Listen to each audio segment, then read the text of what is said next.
핫팬츠 사건으로 사촌 누나 집에서 쫓겨난 지 일주일. 저는 친구의 집을 전전하면서 다시 사촌 누나의 집으로 들어올 핑계만 찾고 있었습니다. 누나를 다시 만나서 설득해보자. 근데 내 전화도 안 받잖아. 진짜 억울한데. 저는 다시 한번 기회를 얻기 위해 누나에게 용서를 빌기로 했습니다. 하지만 사촌 누나 집에는 이모만 있을 뿐 아무도 없었습니다. 이모는 제가 집에서 쫓겨나게 된 아무런 사정도 모르고 있었기에 친절하게 저를 맞아주었습니다. 갑자기 왜 나간 거야? 그게 사정이 있어서. 누나는요? 전화 안 받던데? TV 보면서 기다려. 좀 있으면 올 거야. 나는 잠깐 슈퍼 다녀올게. 저녁 맛있는 거 먹자. 저는 집에서 누나가 올 때까지 무작정 기다리기로 했습니다. 그런데 갑자기 신호가 왔습니다. 이거 설설한 느낌인데? 하마터면 터질 뻔했네. 갑자기 왜 이러지? 장염인가? 휴지가 없잖아. 이거 설설한 응가라.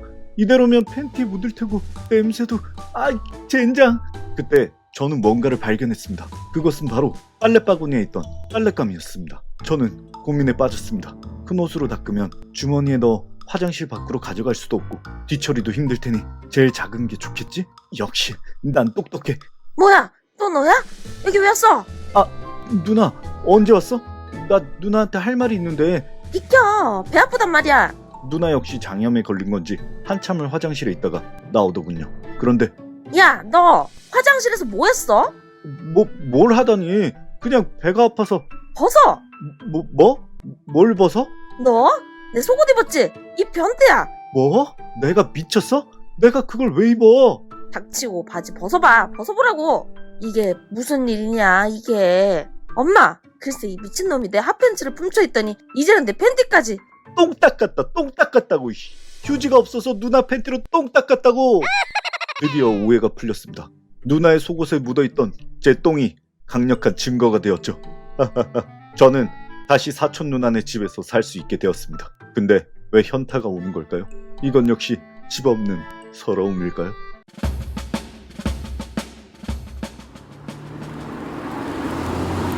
안녕하세요. 어서오세요. 어디로 모실까요?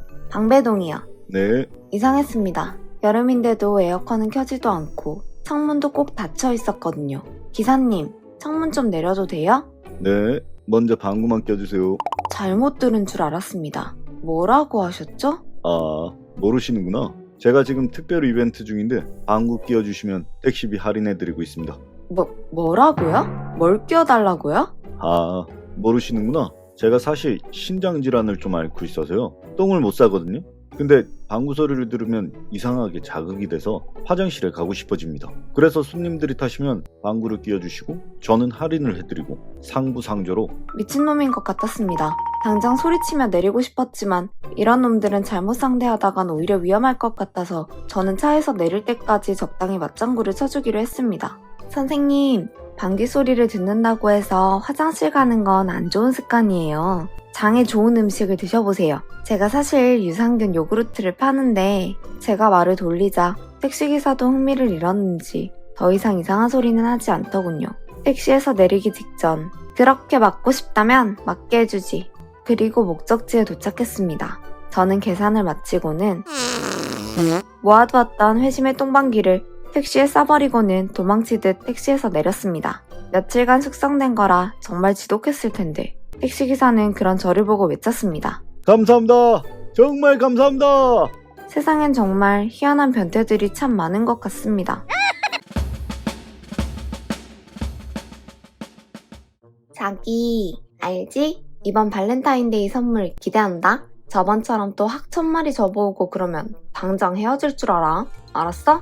알았어. 정성을 보이라고, 정성을. 내가 우스워 보여? 아니. 내가 자기한테 특별한 사람이길 바란다면 특별한 선물을 달라고.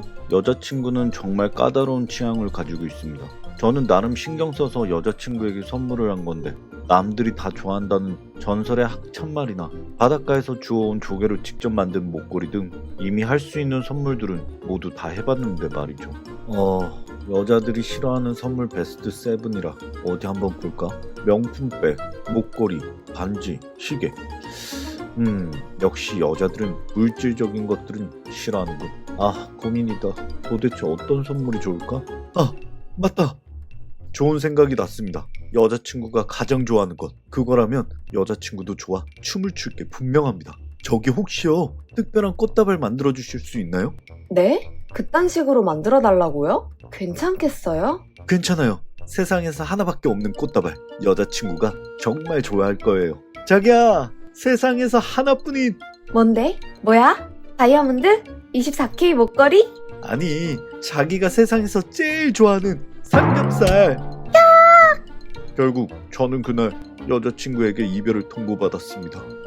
여자친구에게 잊을 수 없는 선물을 주고 싶다며 돼지머리 꽃다발을 준비한 남성. 여자친구에게 남다른 의미로 잊지 못하는 선물이 되긴 했네요. 이런 남자도 연애를 하는군요. 제 남자친구는 세상에서 가장 자상한 남자입니다. 같이 있을 때면 제가 손 하나 까딱하지 않게 챙겨주죠. 자기요 내가 빨래도 다 해놨어. 제 남자친구는 잘생겼습니다. 주변 사람들은 저희 커플을 보고 선남선녀 커플이라고 하죠. 아무튼 완벽합니다. 유일한 단점 빼고는 말이죠. 묻고 더블로 가. 남자친구의 유일한 단점은 불법 도박을 즐긴다는 겁니다. 야 돈 안 갚아? 살려주세요. 그 때문에 엄청난 빚을 지고 있다는 점도 단점이죠. 야, 헤어져. 싫어. 너 그러다가 잘못되면 어쩌려고 그래. 내 남자친구야. 신경 꺼. 그리고 남자친구가 도박하는 게 나랑 뭔 상관이야. 결혼할 것도 아닌데. 난 연애만 할 거야. 나한테 잘해주면 됐지 뭐. 네가 수술 들고 다니면 네 손에도 수검냉이가 묻는다고. 그때 친구가 하는 말을 들었어야 했습니다. 자기야 죽 먹어. 내가 정말 맛있게 끓여왔어. 맛있네. 평소보다 더 쿨쿨. 저는 죽을 먹은 이후 잠에 빠져버렸습니다. 야 너 오늘 돈 많은가 보다. 어디서 났어? 여자친구가 줬어. 야 돈 갚아. 여기요. 오 네가 웬일이냐? 야! 이 미친놈아! 남자친구는 도박 자금을 마련하기 위해 수면제가 든 죽을 저에게 먹였습니다. 그리고 제가 잠에 빠지자 제 손가락을 핸드폰에 인식시켜 잠금 해제를 하고는 제 계좌에 있던 돈 약 2,800만 원을 자신의 계좌로 빼돌렸습니다. 심지어 계좌 이체할 때 생체 인식을 요구하자 자고 있던 제 눈꺼풀을 억지로 위로 올렸다더군요. 자상한 척 연기하며 작정하고 돈을 빼돌린 찌질한 남자친구. 돈은 찾았지만 사랑은 잃어버렸네요. 다음부터 도박빚 있는 남자는 믿고 걸을 겁니다. 중국 베이징에서 일어난 실화인데요. 결국 남자친구는 징역 3년 6개월을 선고받았다고 하네요. 최첨단 기능이지만 조심해야겠네요.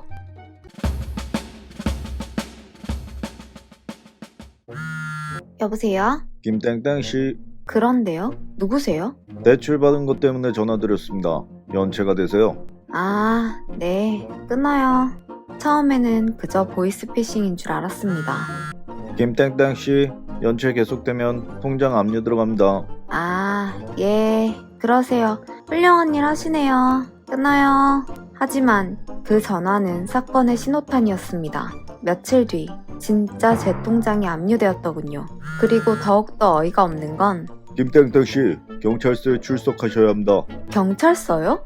경찰서라는 말에 깜짝 놀라 달려가 보니 그곳에는 저희 엄마가 앉아 있었습니다. 수갑을 찬 채로요. 김땡땡씨 이리로 오세요. 김땡땡씨도 사기 공범인지 아닌지를 조사해야 하니까 이리 앉으세요.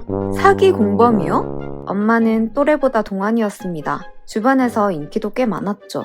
나 정도면 괜찮지? 아직 안 죽었잖아. 저기 전화번호 좀 주실래요? 네? 너무 마음에 들어서요. 제가 몇 살인 줄 알고. 몇 살인데요? 23살? 24살? 으이그, 저요, 22살이에요. 22살은 제 나이입니다. 엄마는 48살이고요. 아무튼 엄마는 무슨 생각이었는지 그 이후로 막 나가기 시작했습니다. 제 신분증을 도용해 마치 여대생인 것처럼 사칭하고 대학교까지 등록했더군요. 물론 대학은 잘 나가지도 않았지만 엄마가 대학에 간 이유는 바로 학자금 대출 등 각종 지원금 혜택 때문이었습니다. 그 돈은 무려 3천만 원이나 되었죠. 또한 가정폭력에 시달리다 가출했다며 여성보호시설에 들어가 한 부부의 집에 머물기도 했습니다. 노부부도 엄마에게 속아 자신의 딸처럼 극진히 보살폈다고 하는데 그 이후로도 엄마는 제 행세를 하며 마치 진짜 여대생이라도 된 듯 20대 남성들과 연애를 즐기고 아르바이트까지 했습니다. 하지만 꼬리가 길면 밟히는 법. 사기당한 사람들의 신고로 엄마는 경찰에 잡히게 되었습니다. 엄마가 어떻게 나한테 이럴 수가 있어? 내 신분으로 대출을 하고 사기를 칠 생각을 하냐고. 엄마가 인간이야? 인간이냐고. 미국 미주리에서 벌어진 실제 사건. 엄마는 결국 감옥에 가게 됐고 신분을 도용한 딸에게도 손해배상을 해야 한다고 하네요. 어떻게 엄마가 딸 이름으로 사기를 치고 다닐 수 있는 건지. 정말 세상에는 독특한 사람이 많죠? 으쌰라. 열심히 일을 해서 대출 받고 집을 삽시다. 20년만 일하면 살 수 있어. 제 꿈은 내 집 마련이었습니다. 청춘과 인생을 바쳐 그 꿈을 이루기 위해 열심히 일했습니다. 정말 간절했죠. 남편도 열심히 일했습니다. 밤낮으로 일을 해서 두 사람이 힘을 모으고 모았죠. 드디어 해냈다. 당신 고생 많았어. 아니야. 우리 이제 정말 행복하자. 하지만 행복은 오래가지 못했습니다. 야, 이 미친 바람을 펴? 그 여자랑 헤어져. 그래, 헤어질게. 너랑 뭐? 평생 일만 하다가 지쳤다. 나도 이제 내 진짜 삶을 찾을 거라고. 결국 내 집 마련의 기쁨도 잠시 우리 두 사람은 헤어지게 되었습니다. 집은 곧 해결하자. 너는 친정댁에 가 있을 수라도 있지만 나는 갈 데가 없으니까 그때까지만 부탁할게. 남편의 마지막 부탁이었기에 저는 당분간 집이 팔릴 때까지 남편이 쓰게 허락해 주었습니다. 그런데 야, 너 그 소식 들었어? 무슨 소식? 너 남편 말이야. 나 남편 없는데? 아, 전 남편. 미안. 아무튼 그 전 남편이랑 그 불륜녀가 지금 너네 집에서 살림 차렸나 보던데? 뭐? 미숙이가 봤대. 같이 장도 보고 그런다더라. 너 어떻게 된 거야? 집 그냥 넘겨주기로 한 거야? 믿을 수가 없었습니다. 반반씩 돈을 보탠, 아니 제가 훨씬 많은 돈을 보태 산 제 집에서 그 X 같은 여자랑 같이 살고 있다니요. 저는 참을 수가 없었습니다. 룰루랄라루 자기야. 맛있어. 이 집 너무 좋다. 그치? 이 집 산다고 얼마나 고생했는지. 우리 신혼집으로 딱이지? 근데 이게 무슨 소리지? 지진인가? 설마. 근데 이상해. 뭔가 흔들리는 것 같고. 야! 불도 꺼졌잖아. 정전인가 봐. 집이 무너진다! 반반씩 돈을 내산 집에서 전 남편이 불륜녀와 함께 알콩달콩 살고 있다는 소식을 접한 여자. 자기 몫만큼 가져가겠다며 포크레인을 동원해 집의 절반을 날려버렸다고 합니다. 놀랍게도 인도네시아에서 벌어진 실화 사건이네요.